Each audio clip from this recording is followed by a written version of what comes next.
साथियों, मेरा नाम है विशाल और आप देख रहे हैं गढ़वाल क्लासेज। साथियों, आज की क्लास आपके लिए बहुत महत्वपूर्ण होने वाली है, क्योंकि आपको तो पता ही होगा मैं हर बार आपके लिए रीट या कोई से भी एग्ज़ाम हो उसके लिए मैं आपके लिए प्रीवियस ईयर के क्वेश्चन पेपर लेकर आता रहता हूं। साथियों, इसी प्रकार आज हम बाल विकास के सभी प्रश्नों पर डिस्कस करने वाले हैं जो भी 2011 में पूछे गए। चलिए गणेश जी को नमन करके अपने क्लास की शुरुआत करते हैं बिना किसी देरी के। तो चलिए मोटिवेशन लाइन सुनने के साथ करते हैं कि अगर जीवन में सफलता प्राप्त करनी है तो मेहनत पर विश्वास करो, किस्मत तो जुए में भी आजमाई जाती है। बिल्कुल साथियों, बिल्कुल बहुत ही अच्छा जो इसमें लिखा है कि अगर जीवन में सफलता प्राप्त करनी है तो मेहनत पर विश्वास करो, क्योंकि किस्मत तो जुए में भी आजमाई जाती है। चलिए पहले क्वेश्चन की शुरुआत करते हैं अपने। चलिए पहला क्वेश्चन आपसे पूछा है कि अधिगम को प्रभावित करने वाले व्यक्तिगत कारक है। आपको देख लो 2011 में लेवल 2 में पूछा गया प्रश्न है कि अधिगम को प्रभावित करने वाले कारक कौन से हैं। इसमें संचार के साधन, समस्त आयु समूह, अध्यापक, परिपक्व एवं आयु। बताओ जल्दी से कौन से। बिल्कुल साथियों, जिस किसी का भी इसमें आंसर डी आ रहा है उसका आंसर सही है। बिल्कुल, चलिए इस पे कुछ चर्चा कर लेते हैं। इस ऑप्शन पे परिपक्वता एवं आयु कैसे अधिगम को प्रभावित करते हैं। जैसे आप सभी को तो पता ही होगा व्यक्ति की आयु बढ़ने के साथ साथ परिपक्वता भी बढ़ती है, ठीक है ना। और शारीरिक व मानसिक रूप से परिपक्व होने पर सीखने के स्तर में क्या होती है, बढ़ोतरी होती है। इसी के साथ साथ अधिगम को प्रभावित करने वाला सबसे प्रमुख कारण है, ठीक है ना। चलिए अगला क्वेश्चन आपसे पूछा है कि एक क्रिकेट खिलाड़ी अपनी गेंदबाजी के कौशल को विकसित कर लेता है पर यह बल्लेबाजी के कौशल को प्रभावित नहीं करता है, इसे कहते हैं। बिल्कुल साथियों, जल्दी से बताओ इसे क्या कहते हैं। रीट 2011 में पूछा गया प्रश्न है। आप देख लो किस किस प्रकार के आपसे प्रश्न पूछे जाएंगे, ठीक है ना। तो चलिए, क्या इसमें विधेयात्मक प्रशिक्षण अंतरण होगा या निषेधात्मक प्रशिक्षण अंतरण होगा या शून्य प्रशिक्षण अंतरण होगा या इनमें से कोई नहीं। बिल्कुल साथियों, कौन सा होगा, जल्दी से आंसर दो।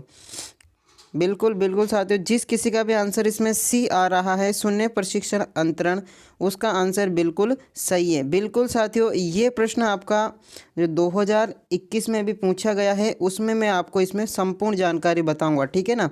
चलिए अगले प्रश्न की बात करते हैं। अगला प्रश्न आपसे पूछा है कि निम्न में से कौन सा कथन किसी व्यक्ति के मानसिक स्वास्थ्य को उत्तम रूप से प्रदर्शित करता है। बिल्कुल साथियों, अच्छा प्रश्न है। क्या इसमें ए ऑप्शन होगा पूर्ण अभिव्यक्ति, संगतिकरण एवं सामान्य लक्षण की ओर निर्देशन, क्या इसमें बी होगा, क्या इसमें सी होगा, क्या इसमें डी होगा। बिल्कुल साथियों, कौन सा ऑप्शन इसमें करेक्ट होगा। चलिए आपका जो आंसर है वह ए ऑप्शन इसमें करेक्ट होगा। क्यों, चलिए डिस्कशन पे चलते हैं। क्यों होगा ए ऑप्शन इसमें करेक्ट। चलिए, क्या पूर्ण अभिव्यक्ति जो है वो मानसिक रूप से स्वस्थ मनुष्य को संतुलित करती है, ठीक है ना। जो मानसिक रूप से स्वस्थ मनुष्य को संतुलित करती है और इसी के साथ साथ समायोजन एवं मानसिक तनाव से मुक्त रहता है, ठीक है ना। इससे समायोजन एवं मानसिक तनाव से मुक्त रहता है। साथ ही ऐसी व्यक्तिक समस्याओं का शांतिपूर्ण समाधान करता है, ठीक है ना।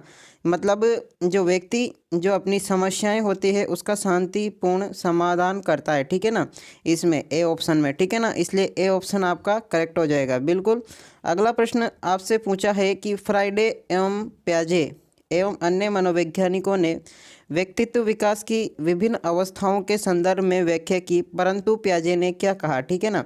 परंतु प्याजे ने क्या कहा कि विकास एक अवस्थाएं वातावरण से निर्धारित होती है। क्या कहा कि शेषावस्था के अनुभव ही अधिक प्रभावित करते हैं, बाकी अवस्थाओं के नहीं, ठीक है ना। क्या ये कहा विभिन्न अवस्थाओं को समझने के लिए संज्ञानात्मक बदलाव के बारे में कहा, इनमें से कोई नहीं। चलिए सभी को साइड में हटाते हैं, आंसर की चर्चा करते हैं। बिल्कुल साथियों, उन्होंने कहा कि विभिन्न अवस्थाओं को समझने के लिए संज्ञानात्मक बदलाव के बारे में कहा, ठीक है ना। विभिन्न अवस्थाओं को समझने के लिए संज्ञानात्मक बदलाव के बारे में कहा। आपका सी ऑप्शन करेक्ट होगा, ठीक है ना। अब इसके ऊपर थोड़ी सी चर्चा कर लेते हैं। उनका कौन सा सिद्धांत था, उनका जो मनोविश्लेषणात्मक सिद्धांत था, आपने सुना होगा, बीएड की होगी तो आपने सुना होगा कि उन्होंने एक सिद्धांत दिया था मनोविश्लेषणात्मक सिद्धांत, ठीक है ना, उसमें कहा था। बिल्कुल साथियों, एक जीन प्याजे ने संज्ञानात्मक विकास का सिद्धांत दिया, ठीक है ना। ये तो फ्राइडे ने दिया था, ठीक है ना। जीन प्याजे ने कौन सा दिया, संज्ञानात्मक विकास का सिद्धांत। और जो प्याजे ने ये दिया था। ठीक है, चलिए अगले प्रश्न आपसे पूछा है उसने कि गिलफोर्ड ने अभिसारी चिंतन पद का प्रयोग किसके समान अर्थ में किया। ठीक है ना, किसके समान अर्थ में किया, जल्दी से आंसर दो। बिल्कुल साथियों, बी ऑप्शन आपका इसमें करेक्ट होगा, सृजनात्मक। अब जैसे कैसे, चलिए इसके ऊपर भी थोड़ी सी चर्चा कर लेते हैं कि जो अभिसारी चिंतन है, अभिसारी चिंतन, ठीक है ना, जो अभिसारी चिंतन है वह निगमनात्मक चिंतन भी कहा जाता है। ठीक है ना, अभिसारी चिंतन है उसको क्या कहा जाता है, निगमनात्मक चिंतन भी कहा जाता है। इस चिंतन में क्या होता है, व्यक्ति दिए गए तथ्यों के आधार पर सही निष्कर्ष तक पहुंचने की कोशिश करता है। ठीक है ना, इसमें क्या होता है, व्यक्ति दिए गए तथ्यों के आधार पर सही निष्कर्ष तक पहुंचने की कोशिश करता है। ठीक है ना, अब जैसे एक बात आप समझो कि छात्र को पूछा जाए कि 5 को 2 से गुणा करने पर क्या आएगा। ठीक है ना, तो उसका उत्तर देने के लिए वह अभिसारी चिंतन का प्रयोग करता है। बिल्कुल साथियों, आपको इसमें आप कोई डाउट नहीं होगा। ठीक है ना, उसे सृजनात्मक चिंतन है। ठीक है, चलिए अगला प्रश्न आपसे पूछा है, निम्न में से कौन सा कथन रुचि के बारे में सत्य नहीं है। रुचियाँ जन्मजात और अर्जित दोनों होती हैं। रुचियाँ समय के अनुसार बदलती रहती हैं। रुचियाँ योग्यताओं एवं अभिक्षमताओं से संबंधित नहीं होती है। रुचियाँ व्यवहार के आकर्षण एवं निकर्षण के प्रतिबिंब नहीं हैं। ठीक है ना, तो कौन सा है। ठीक है ना, अब इसमें गलत पूछा है आपसे, लेकिन ये सही है, ये सही है, ये सही है, लेकिन जो रुचियाँ हैं वो आकर्षण एवं विकर्षण के प्रतिबिंब नहीं है। ठीक है ना, बल्कि हैं, प्रतिबिंब हैं। ठीक है ना, चलिए इसका डिटेल में आंसर जानते हैं। आपने एक वैज्ञानिक का नाम तो सुना ही होगा, उसका नाम था गिलफोर्ड। ठीक है ना, एक वैज्ञानिक का नाम तो आपने सुना ही होगा, उसका नाम था गिलफोर्ड। गिलफोर्ड के अनुसार रुचि जो होती है, रुचि किसी क्रिया या वस्तु पर ध्यान देने, उसके प्रति आकर्षित होने, उसे पसंद करने या उससे संतुष्टि पाने की प्रवृत्ति है। ठीक है ना, जो रुचि होती है वो आकर्षण, ठीक है ना, उसे आकर्षित करती है। ठीक है, उसे संतुष्टि प्राप्त करती है।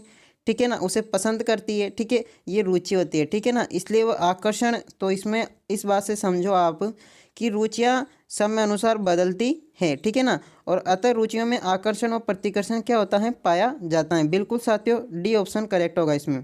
आपसे अगला प्रश्न पूछा है उसने, व्यक्तित्व एवं बुद्धि में वंशानुक्रम की क्या है। ठीक है ना, नाम मात्र की भूमिका है, महत्वपूर्ण भूमिका है, और जो इसमें दिया है अपूर्वानुमेय भूमिका है और आकर्षण भूमिका है। ठीक है ना, कौन सा इसमें करेक्ट होगा।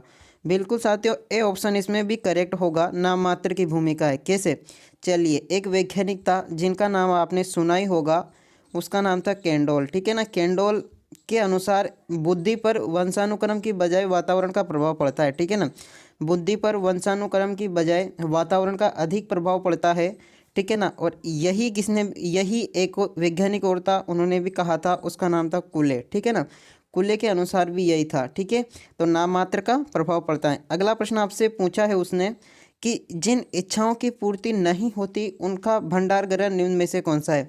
इदम, अहम, परम अहम, इदम एवं अहम। ठीक है ना, आपसे 4 ऑप्शन दिए आपको, तो इसमें कौन सा होगा, ए ऑप्शन आपका करेक्ट होगा। चलिए इदम क्या होता है, आपके मन में सवाल आ रहा होगा कि इदम को हम सिंपल भाषा में कहे तो सुखवादी सिद्धांत है। ठीक है ना, अगर इदम को सामान्य शब्दों में कहे तो सुखवादी सिद्धांत है, आईडी के द्वारा इसे व्यक्त किया जाता है। ठीक है, चलिए इसके बारे में जानते हैं, इदम के बारे में, कि जब एक व्यक्ति शारीरिक इच्छाएं इतनी प्रबल हो जाती हैं कि जब एक व्यक्ति की शारीरिक इच्छाएं इतनी प्रबल हो जाती हैं कि उसके मानसिक स्तर द्वारा नियंत्रित नहीं हो पाती। ठीक है ना, इस विशिष्ट मनोशारीरिक स्थिति को इदम कहते हैं। ठीक है ना, इस विशिष्ट मनोशारीरिक स्थिति को इदम कहते हैं।